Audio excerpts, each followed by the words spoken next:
안녕하십니까. 이번 시간에는 2014년 5회 기출 문제를 풀이를 해 나가도록 하겠습니다. 먼저, 이제 2014년 이제 이 자격증 일정이 이제 다 끝났고 11월 말이나 12월 초쯤 되면 2015년 필기시험이나 실기시험 일정이 나온다는 거 아시고, 대략적인 일자는, 필기시험은 약 1월 말, 그 기준으로 해서 일주일 이렇게 플러스 마이너스 하시면 그 날짜쯤에 이렇게 시험을 치르게 된다고 생각하시면 되겠습니다. 자, 지금부터 그러면 문제풀이로 들어가도록 하겠습니다. 자, 1번 차축, 네일, 접합 또는 선박의 프레임 등 비교적 큰 단면을 가진 주저나 단조품 용접에 주로 뭐를 사용하느냐 그러는데, 우리가 이제 이 용접법에서 이 이제 차축이라든가 네일 요것이 나오면 여러분들은 그냥 대부분이 다 이게 테르민 용접이라고 이렇게 보시면 되겠습니다. 이 테르민 용접은 우리가 뭐 전기열이나 전기를 이용해서 하거나 또는 가스열을 이용해서 이렇게 용접을 해 나가는 것이 아니고, 얘는 화학 반응을 이용해서 이제 우리가 하는 그런 특수 용접법입니다. 화학 반응. 그래서 알루미늄 분말하고 산화철 분말을 우리가 혼합을 시켜가지고 화학 반응을 일으키게 되는데, 그 화학 반응 이름이 테르밋 반응이에요. 그래서 테르밋 반응 그러면 얘는 이 화학 작용 또는 화학 반응을 이용해서 나오는 반응열을 이용해서 우리가 용접을 해 나가는 것이다. 이렇게 하시면 될 것 같습니다. 자, 그 다음에 서브머지드 아크 용접 같은 경우는 우리가 잠호 용접이라고 하죠. 요거는 여러분들 시험에 자주로 등장하는 부분이니까 좀 기억해 두시기 바라겠고요.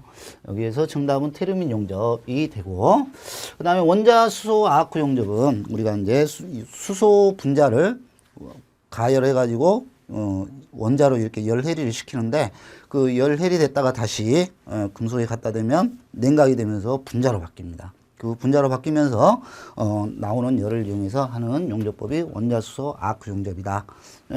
여기 그런 원리하고 또 하나 여기에서 여러분들이 주의해야 할 것은 뭐냐?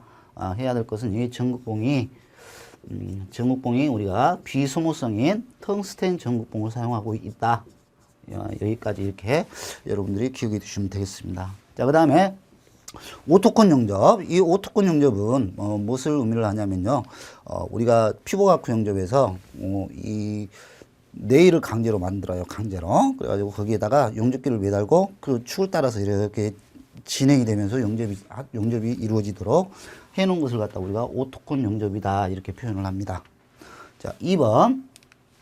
자, 용접부 시험용 비파괴 시험 방법이 아닌 것은 그런데, 우리가 용접부를 이렇게 시험하는 방법은 여러 가지들이 있어요. 여러 가지들이 있는데, 뭐 대표적인 예로 뭐 우리가 파괴 시험이다, 비파괴 시험이다 이렇게 크게 두 부류로 나누게 되는데, 뭐 기계적 경도 시험, 인장 시험, 굽힘 시험, 뭐 부식 시험, 뭐 금속학적 시험 이런 것들은 다 이제 파괴 시험에 해당이 되고, 그 다음에 이제 여기서 말하는 이 누설 시험, 자기적 시험, 이거는 자기적 시험이라는 것은 우리가 자기 탐상 검사를 얘기하고요. 초음파 시험, 그 다음에 방사선 투과 검사, 투과 시험 이런 것들이 다 비파괴 검사에 해당이 되고 있죠. 그래서 피로 시험입니다. 네, 피로 시험은 우리가 동적 시험이라고 이렇게 표현을 하기도 하는데, 어떤 구조물 위에다가 일정 하중의 것을 갖다가 반복적으로 여기에서 오르락 내리락 시킵니다. 반복적으로. 그러면 어느 순간이 지나가게 되면 이때 더 이상 견디지 못하고 여기가 변형이나 또는 파손이 오게 되는데, 그런 한계를 시험하는 게 요 피로 시험입니다. 그래서 이것도 파괴 시험의 한 종류라고 이렇게 여러분들이 보시면 되겠습니다. 그 다음에 누설 시험은 우리가 LT라고 이렇게 표현을 하는데, 약호로 이거는 뭐 우리가 용기라든가 또는 우리가 내용적을 가진 구조물을 만들었을 때, 탱크 이런 것들을 만들었을 때 여기에서 우리가 이 안에 들어가는 유체가 누설이 있을 것이냐 없을 것이냐 뭐 이런 것들을 이제 검사하는 방법이고요. 자, 이거는 MT 이렇게 표현을 하죠. MT 테스트. 그 다음에 초음파 검사는 우리가 UT 이렇게 표현을 하는데요. 이 UT 같은 경우는 뭐 특징 같은 경우도 뭐 주로 나올 수 있고요. 그러니까 이거는 주로 이제 내부 결함 쪽이기 때문에 이 투과가 굉장히 깊게 되죠. 그래서 이제 한쪽 면에서도 우리가 검사가 가능한 그런 시험법이기도 합니다. 그래서 여기에서는 이 피로 시험이 여러분들 정답이 되겠고요. 자, 3번. 불활성 가스 금속 아크 용접 그랬으니까 얘는 불활성 가스니까 GT, GT가 아니라, GM, M 금속이니까요. AW 또는 요거를 뭐 우리가 MIG 그래서 미구 용접이다 이렇게 부르고 있죠. 이 미구 용접은 굉장히 자동 용접으로서 많이 쓰고 있고요. 알루미늄이나 또 각종 여러 가지 금속의 용접을 진행하는데 아주 우수한 특성을 가지고 있습니다. 특히나 티그 용접이나 다른 용접법에 비해서 전류 밀도라는 것이 굉장히 높아가지고 아주 후판 용접에 뛰어난 특성을 가지는 그런 용접법이기도 합니다. 그래서 용접의 제어 장치로서 크레이터 처리 기능에 의해 낮아진 전류가 서서히 줄어들면서 아크가 끊어지는 기능으로 이면 용접 부위가 녹아내리는 것을 방지한다 그랬네요. 그죠? 이 녹아내린다는 것이 뭐냐면 번백이죠. 번백. 예. 번이 녹다는 거 빼기 뒷면, 이면. 그래서 이면 용접 부위가 녹아내리는 것을 방지하는 거 그랬으니까 이게 번백 시간이 정답이 되겠습니다. 번백 시간이 정답이 되고 그 다음에 이거 외에도 몇 가지가 더 있죠. 예비가스 유출 시간. 예비가스 유출 시간은 뭐 우리가 아크를 발생하기 전에 아르곤이나 이 불활성 가스가 용접 부위에 먼저 우리가 공급이 돼 가지고 공기 중에 있는 질소나 또 산소 이런 것들로부터 우리가 용접부를 부호하는 방식의 것이 이 예비가스 유출 시간이고요. 그 다음에 또 이 반대 개념으로 지연가스 유출 시간이라는 것도 있죠. 유출 시간. 그래서 이 지연가스 유출 시간은 뭐냐면 이 예비가스 유출 시간하고 반대로 우리가 아크를 끊더라도 불활성 가스가 용접부로 공급이 되면서 공기 중에 있는 산소나 질소를 차단하는 그런 역할을 하는 것이 요 지연가스 유출 시간이 되겠습니다. 자, 그 다음에 또 하나 이제 여러분들이 할 것이 뭐냐? 아크 길이 자기 제어 기능입니다. 예? 그래서 이제 우리가 자동 용접기의 종류에서는 이 수동하고 다르게 스스로가 이 아크 길이를 제어를 못하게 되면 너무 아크 길이가 길어져 가지고 뭐 여러 가지 결함이 발생되거나 또는 너무 짧아서 뭐 이 아크가 끊어지거나 하는 그런 안 좋은 점이 생깁니다. 그래서 여기 용접기 자체에서 아크 길이를 조정을 함으로써 뭐 이렇게 전압을 조정하는 거고요. 피복 아크 용접에서는 이걸 갖다가 뭐 이제 정전압 특성에서 여러분들한테 우리가 이제 많이 하고 있죠. 그래서 정전압 상태에서 우리가 아크 길이가 짧으면 우리가 전류를 좀 높여줍니다. 이 자체에서. 그래가지고 아크 길이 빨리 높게 해서 아크 길이를 좀 길게 만들고 뭐 반대는 또 이제 작게 만드는 그런 기능을 하겠죠. 예, 그래서 이런 것들이 여기에서 만들어지는 그런 특성이 있다. 제어 장치로 있다라고 이렇게 보시면 되겠습니다. 4번. 다음 중 용접 결함 후 부수 용접에 관한 사항으로 가장 적절하지 않은 것은 그랬는데, 우리가 이제 이 부수 용접을 할 때는 뭐 이제 우리가 여러 가지들이 있는데, 뭐 특히 뭐 이제 언더컷 같은 경우는 뭐 언더컷은 우리가 가는 지름을 가진 용접봉을 사용해 가지고 우리가 이 용체 용접을 하고 있고요. 그 다음에 오버랩은 우리가 이제 용접 그 결함 부분을 깎아내고 다시 재용접을 우리가 용접을 하고 있고요. 그 다음에 균열은 우리가 이제 균열이 일어나는 부분들은 뭐 여러 가지가 있으면 이거를 그대로 둔 상태에서 여기 부분만 이렇게 용접을 진행을 하게 되면 여기 끝부분에서 다시 이 끝부분이 이렇게 다시 균열이 가게 됩니다. 그래서 더 이상 균열이 진행되지 않도록 임의적으로 우리가 여기에 스토브를 정지 구멍을 뚫고 갈아낸 후에 깎아낸 후에 다시 용접을 진행해서 우리가 부수를 한다. 뭐 이런 부분도 여러분들 시험에 나올 수 있는 그런 부분이 되겠습니다. 자, 1번.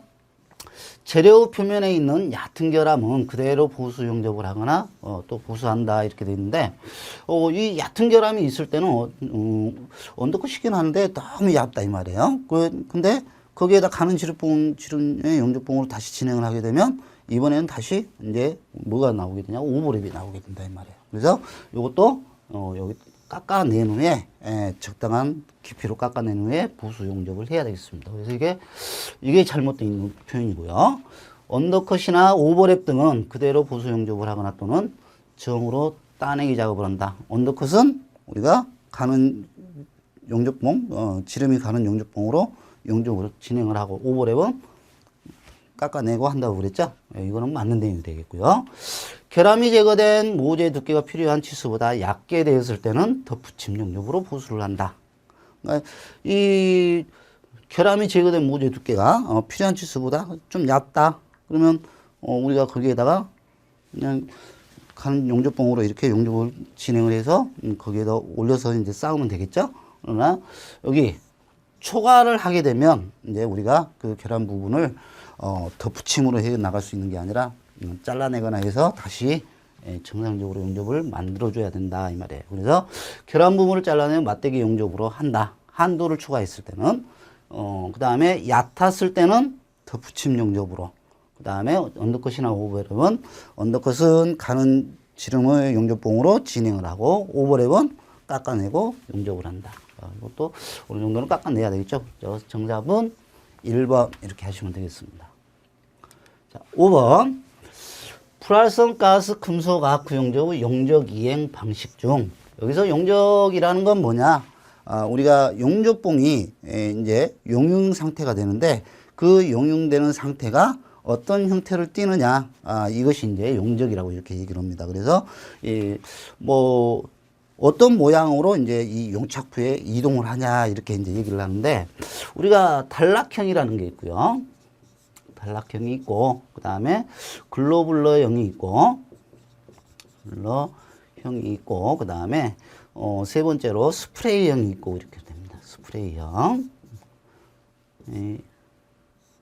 형 이렇게 있는데요.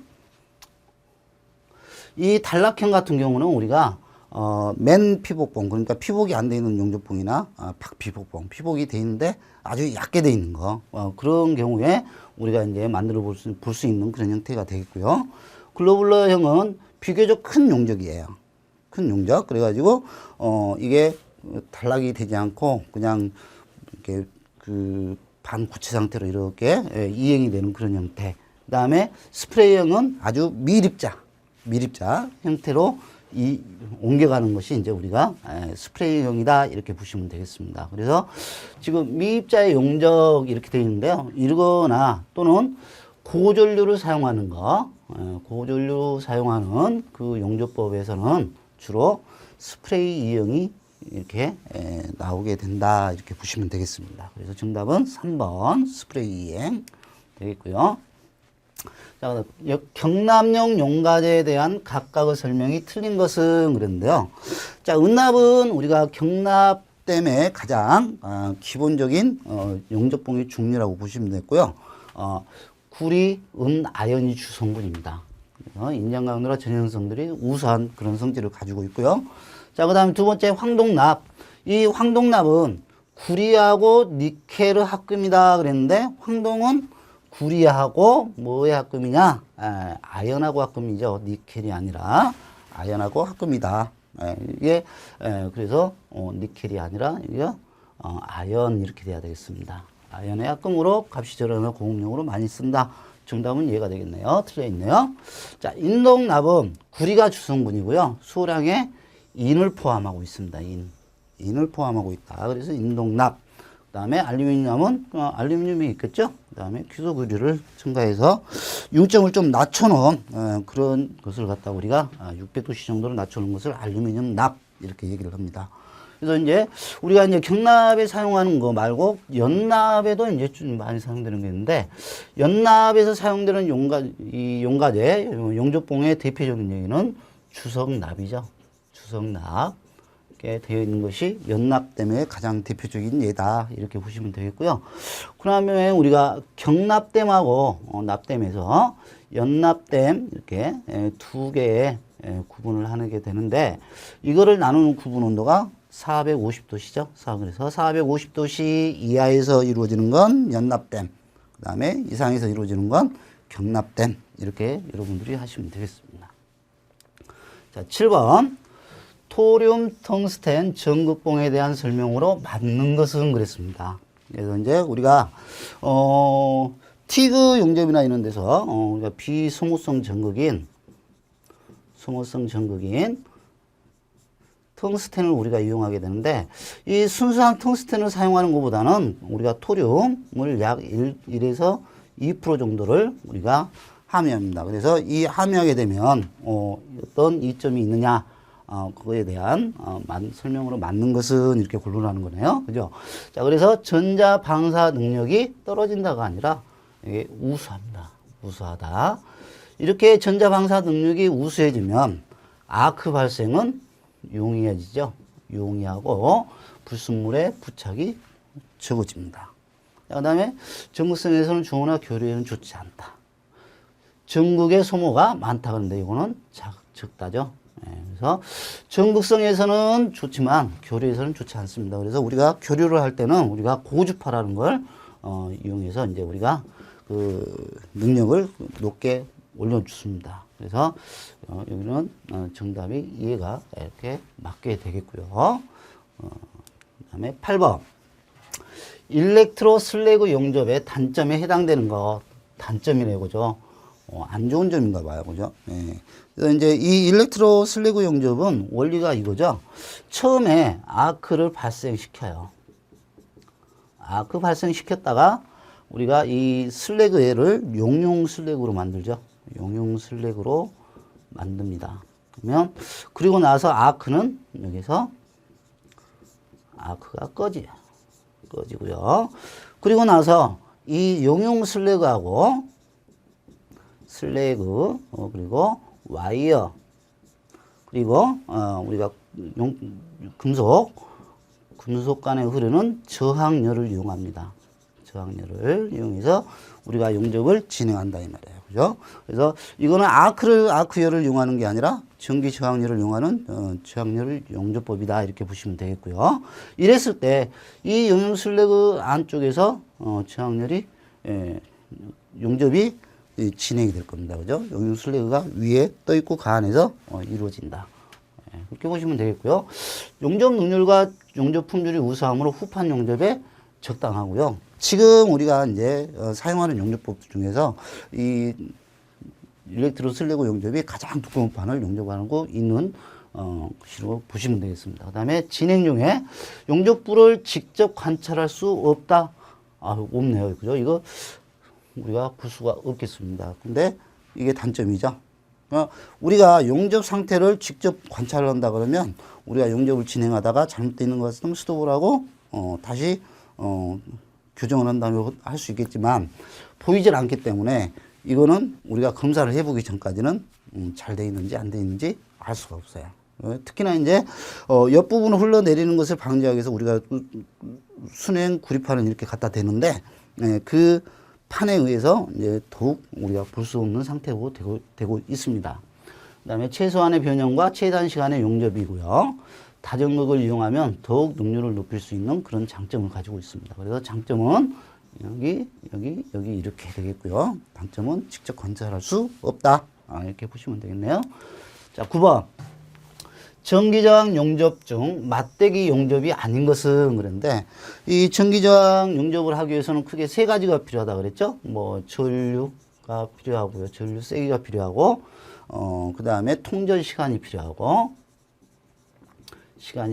그 다음에 가압력이 필요한 겁니다. 여러분들 뭐 전기저항 용접은 우리가 이제 뭐 융접, 압접, 납땜 이렇게 구분을 했을 때 압접법에 해당되는 건데 압접에서는 반드시 요 가압력이나 소성 변형 요런 말들이 우리에게 이제 다가오게 되겠고요. 자, 그래서 이제 여러분들이 우리가 이제 전기 저항 용접을 구분을 할 때 크게 두 가지로 해요. 겹치기 이음하고 겹치기 이음, 그다음에 맞대기 이음 이렇게 두 개로 이제 이렇게 구분을 하게 되는데 겹치기 이음은 스폰 용접, 점 용접이라고 합니다. 점 용접, 그리고 시음 용접, 시음 용접, 그다음에 프로젝션 용접 이렇게 얘기를 하고요. 맞대기 이음은 업셋, 버트, 플래시 버트, 그 다음에 퍼커션. 이렇게 세 가지로 나뉘는데, 겹치기 이음에서 요 심 용접법이 세 가지로 또 나뉘어요. 세 가지로 나뉘어서 메시심, 그 다음에 포일심, 그 다음에 맞대기심이 있습니다. 여기 맞대기심이 뭐를 말하는 거냐면 버트심 용접이에요. 버트심 용접. 그래서 이 맞대기심 같은 경우는 어디에 포함이 되냐면 맞대기라고 되어 있으니까 당연히 여기에 포함이 돼야 되겠죠. 맞대기 이음 이렇게 돼서 업셋 맞대기, 버트심 용접 맞대기, 프로젝션 뭐였죠? 겹치기였죠. 겹치기. 그 다음에 퍼커션 충돌 용접은 우리가 이제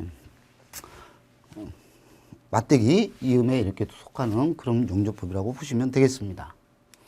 자, 10번. CO2 가스 아크 용접 시 저전류 영역에서 가스 유량은 어느 정도냐. 그런데 우리가 보통 10에서 15 정도. 거기에 이제 고전류 영역인 200으로 넘어가면 20리터 이상 이렇게 하면 되겠습니다. 그래서 정답은 10에서 15리터 분당 이렇게 가면 되겠고요. 상온에서 강하게 압축함으로써 경계면을 국부정으로 소성 변형시켜준과 상온, 그러니까 아무런 뭐 가공이나 뭐 열가공이나 뭐 이런 것들을 하지 않은 상태에서 우리가 가압력에 의해서만 또는 소성 변형에 대해서만 하는 것을 갖다 우리가 냉간 압접이라고 그러죠. 냉간 압접. 플래시 버튼은 전기 저항을 이용해서 그 열을 이용해서 올려주게 되고요. 업셋도 마찬가지 전기 저항열. 그다음에 가스 압접은 우리가 가스 열을 이용해서 가열 후에 압착을 한다. 그래서 가압력을 주는 거고요. 그래서 정답은 냉간 압접 이렇게 보시면 되겠습니다. 자, 12번. 서브머지드 아크 용접에서 다전극 방식에 의한 분류가 아닌 것. 그런데 우리가 서브머지드 아크 용접에서 또 다전극식은 그게 세 가지가 있죠. 텐덤식 있고 횡직렬식 있고 횡직렬식 그 다음에 횡병렬식 병렬식 이렇게 세 가지가 있습니다. 그래서 정답은 유년식 이게 정답이 되겠죠. 여기서 이제 하나 더 여러분들이 주의하고 이제 알아두셔야 될 건 이 횡직렬식은 우리가 이제 나중에 가면 육성 용접이라는 게 있는데요. 우리가 기계를 사용하다가 부품 등이 마모됐을 때 그거를 원상태로 돌려주는 것을 육성 용접 또는 우리가 보수 용접 뭐 이렇게 표현도 합니다. 요거를 할 때 사용하는 다전극 방식이 요 횡직렬식이다 이렇게 보시면 되겠네요. 자, 그 다음에 13번. 용착 금속의 극한 강도가 30, 안전율이 6이면 허용 응력은 어떻게 되냐. 근데 안전율은 구하는 식이 허용 응력분의 사용 강도 이렇게 표현이 되겠습니다. 그래서 사용 강도는 얘가 되겠죠. 그래서 허용 응력은 나와 주었고요. 그 다음에 얘가 나와졌죠. 아니, 사용 강도하고 안전율을 주어지고 지금 허용 응력을 구하라고 그랬으니까 허용 응력에 의해서 이제 한번 정리를 해보면 허용 응력은 안전율 분의 사용 강도 이렇게 되겠죠. 그러면 극한 강도인 30을 안전율인 6으로 나누죠. 그러면 뭐가 되니까 5kg 제곱밀리미터 이게 되겠죠. 그래서 정답은 이것이 정답이 되겠습니다. 그 다음에 14번. 하중 후 방향에 따른 필릿 용접의 종류가 아닌 것은 그런데 우리가 이 하중 방향에 따라서 나누는 게 정면 필릿, 그 다음에 측면 필릿, 그 다음에 병사 필릿 이렇게 세 가지가 있어요. 뭐냐 이거는 그럼 전면 필릿은 뭐냐? 우리가 용접을 진행하는데 하중 방향은 이렇게 작용을 하고 이 하중 방향에 대해서 90도 직각으로 이 용접이 이루어진 것을 갖다 우리가 전면 필릿 이렇게 얘기를 합니다. 그 다음에 측면 필릿은 이렇게 있을 때 하중 방향은 이렇게 되고요. 여기를 진행해서 여기에서 같은 방향이죠. 하중 방향하고 같은 방향으로 이루어지는 것을 갖다 우리가 측면 필릿, 경사 필릿은 이렇게 됩니다. 이렇게. 그래서 하중 방향하고 이렇게 구분이 되죠. 예, 그래서 연속 필릿 요거는 형상에 따른 분류 이렇게 구분을 해 놓으시면 될 것 같고요. 형상에 따라서 이제 분류를 할 때 종류에는 뭐 연속 필릿도 있지만 단속 필릿, 그다음에 지그재그, 예, 단속 필릿, 단속 필릿 뭐 이렇게 예, 세 가지로 또 구분도 할 수 있겠고요. 예. 자, 그다음에 15번. 모재 두께가 9mm, 용접 길이가 150mm인 맞대기 용접의 최대 인장 하중은 얼마냐?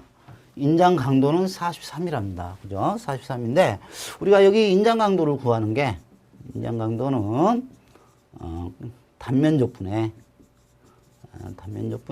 그 다음에, 인장 하중. 이렇게 구하면 됩니다. 이렇게 하중 나누기 단면적.